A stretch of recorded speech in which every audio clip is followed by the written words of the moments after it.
오늘 본문의 14절을 보면 어린 아이가 나오고 있습니다. 그리고 장성한 어른 13절을 보면 장성한 사람, 온전한 사람이 나오고 있죠. 이 두 사람은 완전히 대조가 됩니다. 어린 아이, 장성한 어른. 여기서 어린 아이는 그 원어적 의미를 볼 때 갓난 아이, 아기, 영아에 가깝습니다. 단지 젊다라기보다 아기, 영아 같은 누군가를 전적으로 의존해야만 살 수 있는 그 미약하고 아직은 너무나도 부족한 불완전한 존재를 설명하고 있습니다. 그 반대말이 무엇입니까? 13절에 온전한 사람, 장성한 사람입니다. 그리스도인의 자람의 모습은 이 온전한 자람, 장성한 어른이 되는 것과 같습니다. 그래서 온전해지다라는 이 원어의 의미를 보면 부러진 뼈가 잘 맞추어 제자리를 찾아가고 회복되는 것을 말하고 있습니다. 그래서 어린 아기가 그 뼈와 마디가 자라고 질서 있게 성장하여서 온전한 어른과 같은 그 사람이 되는 것이 바로 우리 그리스도인이 추구해야 할 방향성과 목적이라는 것이죠. 한 사람이 그리스도의 사람으로서 자라는 것, 그리고 한 공동체가 그리스도를 닮아서 그리스도와 함께 연합하여 자라는 것, 우리 개인과 우리 교회와 공동체가 함께 추구해야 할 말씀입니다. 어그러진 곳이 회복되고 맞춰지고 재정립되고 성숙해지는 이 역사가 바로 우리 삶과 우리 교회와 공동체에 있어야 한다라는 것이죠. 본문의 이 흐름을 보면 에베소서 4장은 이 공동체적인 말씀입니다. 하나님께서 피로 값주고 사신 이 교회 가운데 은혜를 주시고 하나 되게 하셔서 한 믿음과 한 소망 안에서 함께 그리스도와 연합해서 함께 자라가는 이 연합된 상태에서의 자람을 의미하고 있습니다. 그래서 개인의 성화로도 풀이할 수 있지만 공동체, 하나님께서 기뻐하는 그 공동체와 교회가 함께 자라는 것, 성숙해지는 것, 그리스도를 닮아가는 것을 우리가 균형 있게 또한 이해해야 한다라는 것입니다. 하나님께서 각 사람에게 부여하신 다양한 선물과 은사가 있습니다. 11절 말씀을 보면 어떤 사람은 사도로, 선지자로, 복음 전하는 자로, 목사와 교사로 삼으셨다. 여기 언급되진 않았지만 많은 그런 하나님의 부르심들이 있습니다. 하나님께서 나를 부르셨습니다. 다양한 모습이고 우리는 각자 다른 모양이지만 하나님의 부르심을 우리는 온전히 믿습니다. 그리고 각자의 자리에서 하나님의 부르신 뜻대로 오직 그리스도를 닮아가고 성숙해지고 우리가 그 자리에서 함께 성장함으로써 주님이 기뻐하는 교회, 공동체를 함께 아름답게 만들어 간다라는 것이죠. 그 분량을 개인적으로 채워가고 또 공동체적으로 채워갈 때 목적지가 있어야 할 것입니다. 그 목적지는 누구이시겠습니까? 바로 예수 그리스도이십니다. 그 종착점, 그 목적지는 바로 예수 그리스도입니다. 예수님께서는 나를 따라오너라 라고 말씀하셨습니다. 그리스도를 따르는 존재가 바로 우리다라는 것이죠. 그것이 바로 사명이 아니겠습니까? 스스로 물고기를 잡고 좋아하고 일희일비했던 그 사람들, 인생의 목적과 방향성이 어찌 보면 그 물고기의 개수에 왔다 갔다 했던 그 인생의 중심성 가운데서 예수님께서는 너희를 사람 낚는 업으로 부르신다라고 말씀하셨고 그 부르심의 자리에서 제자들은 그 영혼, 그 사람을 살리는 데에 사명을 두고 살아갔다라는 것입니다. 인생의 목적과 방향성이 바뀌는 순간입니다. 언제입니까? 예수님을 따르기로 작정하고 따를 때에 바로 인생의 방향성과 그 사람의 모습이 겉모습은 그대로일지라도 완전히 다른 사람이 되어버립니다. 일평생 나의 목적과 성공을 위해 꿈을 쫓아 살다가 예수를 믿고 나서 완전히 다른 사람이 되어버립니다. 외형적인 모습은 똑같습니다. 여전히 똑같습니다. 하지만 그 사람이 살아가는 인생의 목적과 방향성이 달라지기 때문에 어떤 것들을 취한다고 만족하며 기뻐하는 것이 아니라, 어떤 것들이 없다고 해서 슬퍼하거나 낙심하는 것이 아니라, 하나님께서 부르신 그 사명 가운데서 만족하고 기뻐하는 삶을 살아간다라는 것입니다. 여기서 온전한 사람이라는 단어를 우리가 좀 더 깊이 있게 살펴볼 필요가 있습니다. 온전함, 최고점에 도달하다라는 의미를 가지고 있고, 그리고 사람, 온전한 사람이라고 할 때 이 사람이라는 단어는 주로 헬라어에서 통상적으로는 안드로스를 많이 씁니다. 인간, 사람. 하지만 여기서는 아네르라는 단어로서 남편, 성인 남자를 더욱더 많이 번역되는 단어를 의도적으로 사용하고 있다는 것입니다. 그래서 온전한 사람이라고 했을 때는 그 사람, 인간, 어떠한 완성된 인간이라는 모습도 의미하고 있지만 무엇을 숨겨두고 있는 것입니까? 바로 인자이신 예수 그리스도가 온전하신 분이다라는 것들을 우리에게 말씀하고 있다는 것입니다. 우리가 온전해진다라고 할 때 어떻게 온전해질 수 있을까? 누구를 닮아갈 수 있을까? 그 목적과 그 이미지와 그 모습이 있어야 되지 않겠습니까? 그런데 오늘 말씀에서는 바로 온전한 사람, 바로 인자이신 예수 그리스도를 우리에게 보여주고 있다라는 것입니다. 사도 바울도 우리의 입장에서는 참으로 완전하고 대단한 사람이다, 온전한 사람이다라고 우리는 여길 수 있지만 자신은 얻은 것도 없고 이룬 것도 없어서 잡힌 바 된 그것을 표대를 향하여 잡으러 달려가는 인생이다 라고 고백하고 있다라는 것입니다. 표대를 향해서 부르신 그 상을 위해서 달려가는 인생은 바로 예수 그리스도께로 달려가는 인생입니다. 사도 바울은 그 그리스도께로 달려가는 인생을 살아왔습니다. 그리고 이 에베소서 4장 말씀을 통해서 우리가 온전한 사람, 즉 그리스도의 온전하심을 우리가 따라서 살아가야 한다라고 말씀하고 있습니다. 우리가 흔히들 인생은 어린 아이부터 노인까지의 과정이라고 생각합니다. 나이가 들면서 우리가 이 시간을 누구도 거스를 수가 없기 때문에 서서히 나이가 들고 성숙해지고 또 몸과 또 마음이 쇠약해지기도 하는 이 시간의 과정을 누구나 다 겪게 되는 것입니다. 그런데 이 시간적인 성장 말고 우리가 영적인 성장으로 바라본다면 우리의 나이가 어떻든, 우리가 어떤 환경에 처해 있든, 나이가 많든 적든, 부하든 가난하든, 어렵든 또 여유가 있든 오직 그리스도를 닮아가는 영적 성장이 누구에게나 주어져 있다라는 것입니다. 어린 아기에게만 있는 것이 아닙니다. 다음 세대에게만 있는 것도 아닙니다. 다음 세대, 우리 청년, 중년, 장년 모두에게 그리스도를 닮아가는 그 과정과 훈련이 놓여져 있다라는 것입니다. 그래서 우리 그리스도인은 나이가 들고 또한 연료해지더라도 이 성장과 성숙을 끊임없이 추구하는 사람입니다. 왜냐하면 그리스도께로 우리가 나아가는 데 있어서 우리의 모습을 볼 때마다 너무나도 처절하고 부족함과 연약함을 느끼기 때문입니다.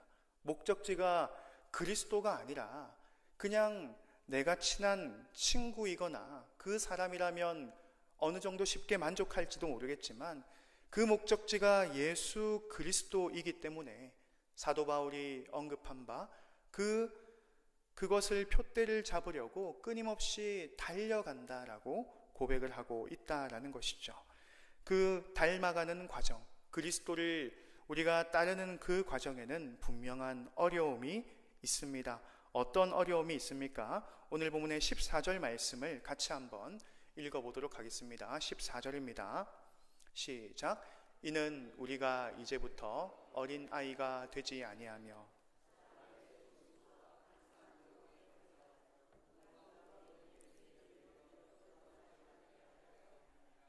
아멘.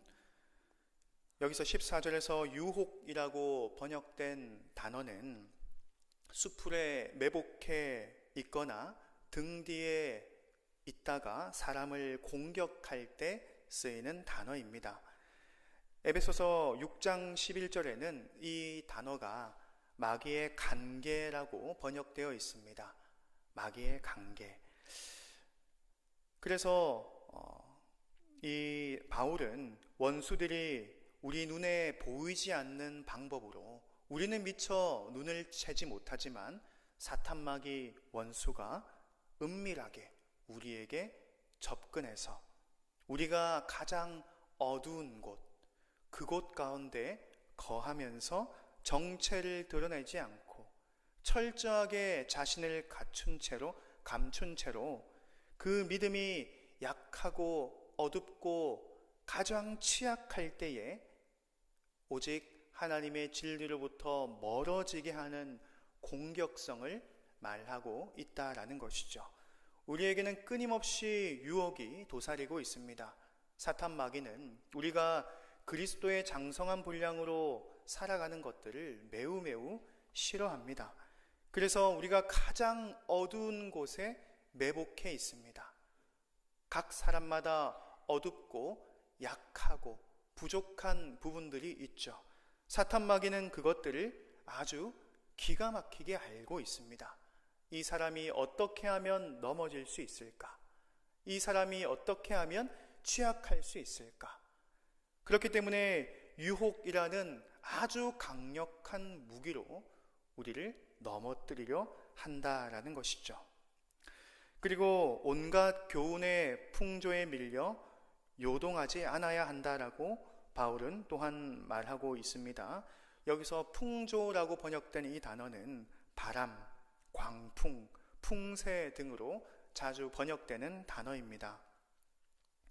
믿음이 약한 이 어린아이와 같은 상태에서는 배들이 어떻습니까?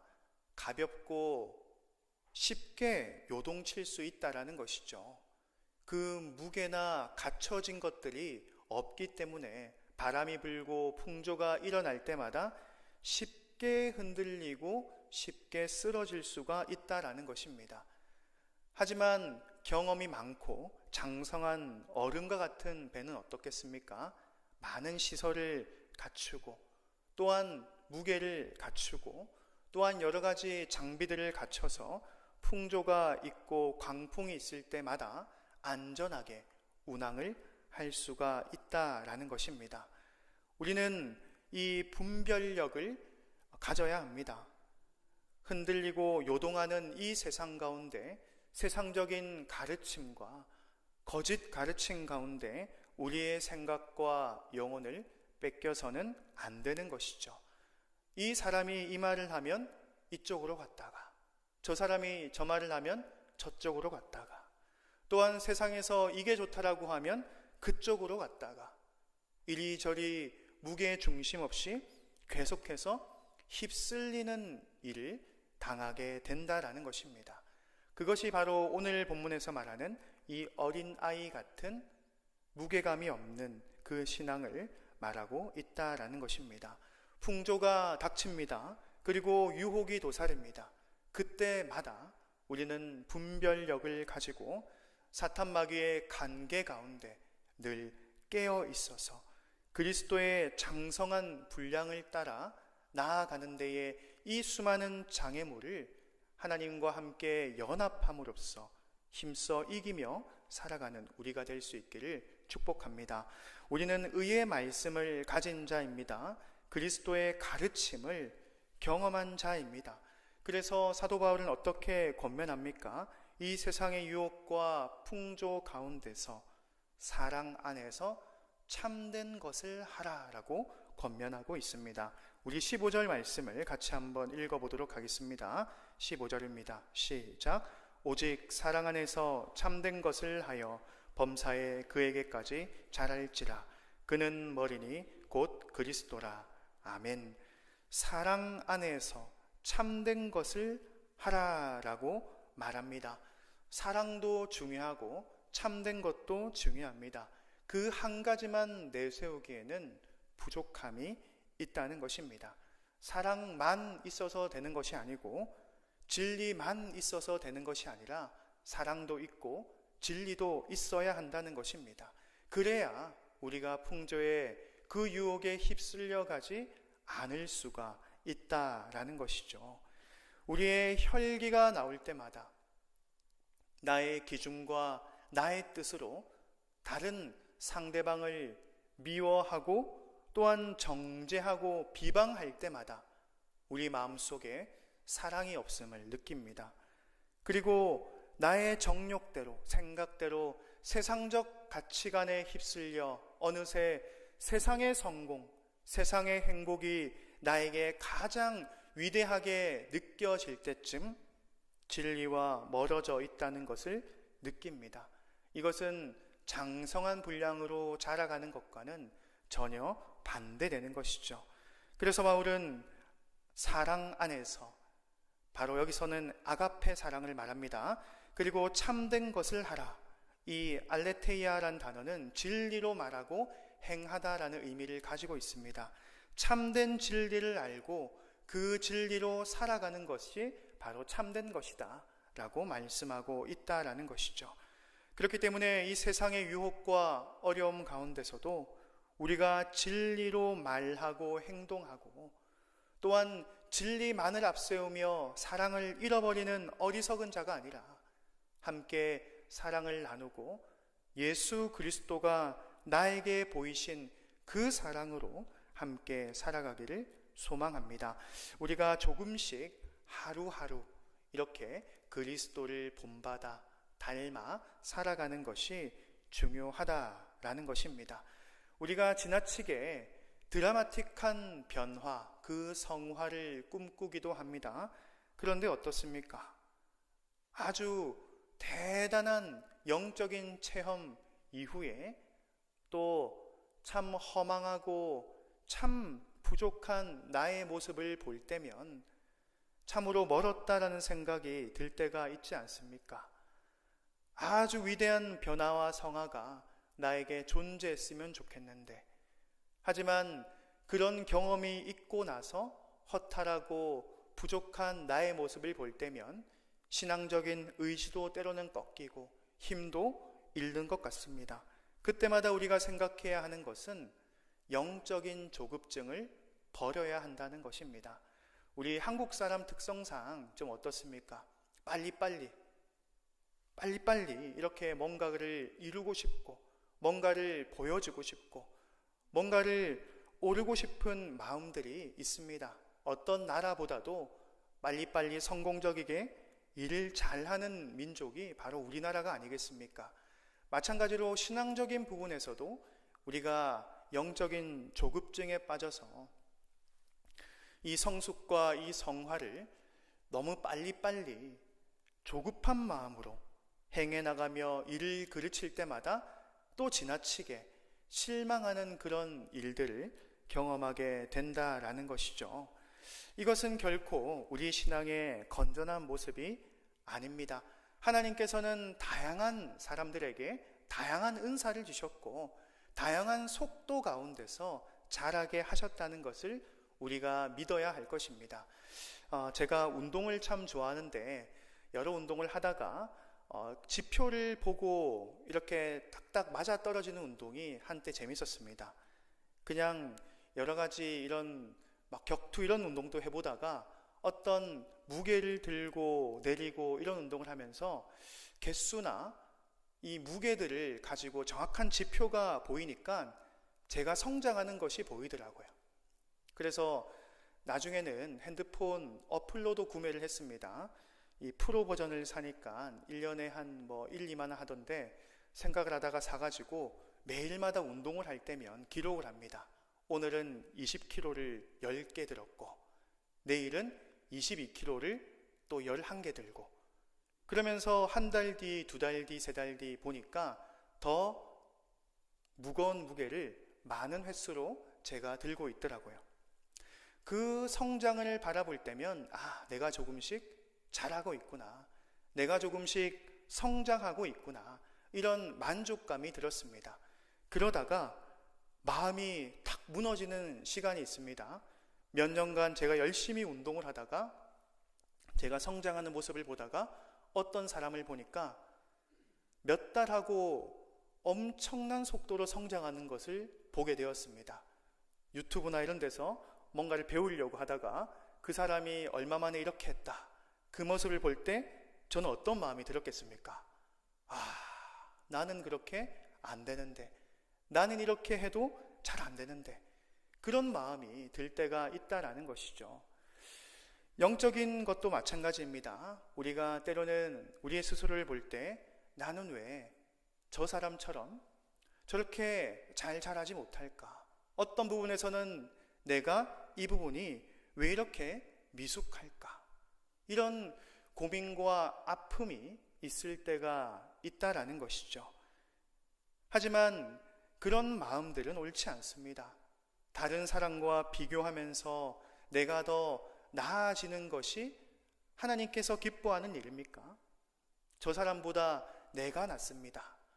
이것이 하나님께서 기뻐하는 것일까요? 아니면 하나님께서 각각 고유의 은사와 선물대로 그 자리에서 사명을 감당하며 어제보다 오늘 내가 좀 더 나아지는 것을 하나님께서는 원하실까요? 하나님께서는 분명히 다른 사람을 밟고 일어서서 내가 하나님 좀 더 나은 사람입니다 라고 자신만만해하는 교만을 결코 기뻐하지 아니하십니다. 그리고 그 사람보다 내가 못하다고 해서 나는 한낱 쓸모없는 사람이다라고 비관하는 것도 하나님께서 결코 기뻐하는 모습이 아니다라는 것이죠.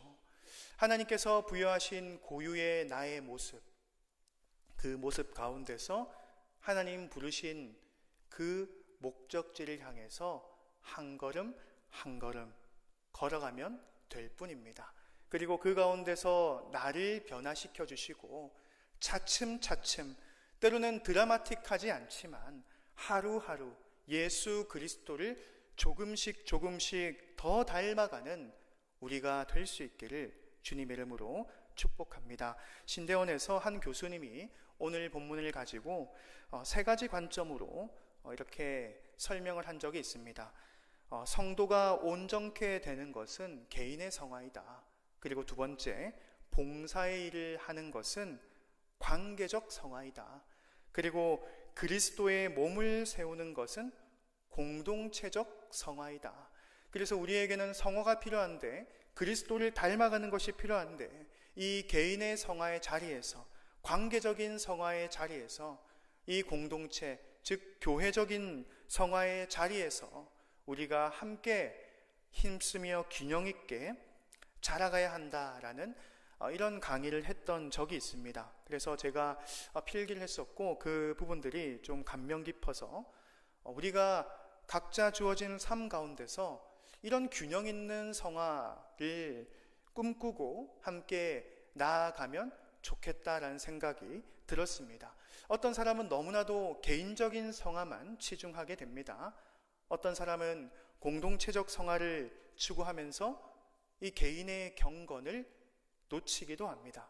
개인과 공동체, 이 관계, 그 어떤 것도 우리가 놓쳐서는 안 되는 영역이기 때문에 그 모든 영역에서 우리가 그리스도를 닮는 그 성화를 추구해야 할 줄을 믿습니다. 먼저는 믿는 것과 아는 것에 하나가 되라라고 말합니다. 같은 지식을 가지고, 같은 마음을 가지고, 같은 방향성을 가지고 나아가는 것이죠. 여기서 지식은 단지 머리로만 아는 것이 아닙니다. 사변적으로만 아는 것도 아닙니다. 그리스도와 각 사람이 온전히 연합하고 그리스도와 공동체가 온전히 연합해서 진심으로 교제하고 진심으로 친밀하게 사귀는 것을 말합니다. 바로 그것이 진짜 아는 것입니다. 대충 아는 것이 아니라 진짜 아는 것은 경험하고 체험한 것이라는 것이죠. 그래서 매일 조금씩 우리가 함께 공동체가 성화를 꿈꾸고 우리 개인이 함께 또한 성화를 꿈꾸면서 단번에 이루기는 어렵다 할지라도 하나님께서는 결국은 우리의 분량과 우리의 목적지를 잘 아시기 때문에 매일마다 우리를 도우시고 힘 주셔서 이 사명의 길을 감당하도록 은혜를 주신다라는 것입니다. 칭의는 반드시 성화를 동반합니다. 우리가 예수를 믿고 거듭난 존재라면 그것은 마땅한 칭의라면 마땅한 성화를 동반하게 되어 있습니다. 내 안에 예수가 살기 때문입니다. 나의 주인이 바뀌었기 때문이죠. 나 자신을 위해서 살아가는 존재였지만 예수를 믿고 나서는 예수를 위해 사는 존재가 되었기 때문에 그 의로움을 얻은 사람은 반드시 그리스도를 닮아가게 되어 있습니다. 혹시나 내가 아주 오랫동안 이 성화가 희미해지고 그리스도를 닮아가고 성숙해지고 성장하는 이 모습들이 잘 보여지지 않는다면 우리의 마음 가운데 한번 질문해 봅시다. 과연 내가 예수 안에 살고 있는가? 내가 예수로 다시 태어났고 거듭났는가? 혹시나 그리스도의 죽음과 부활을 내가 의심하고 있는가? 그 그리스도의 죽음과 부활을 온전히 믿고 그리스도 안에 거하는 우리가 마땅히 성화를 꿈꾸며 살아가야 한다라는 것이죠.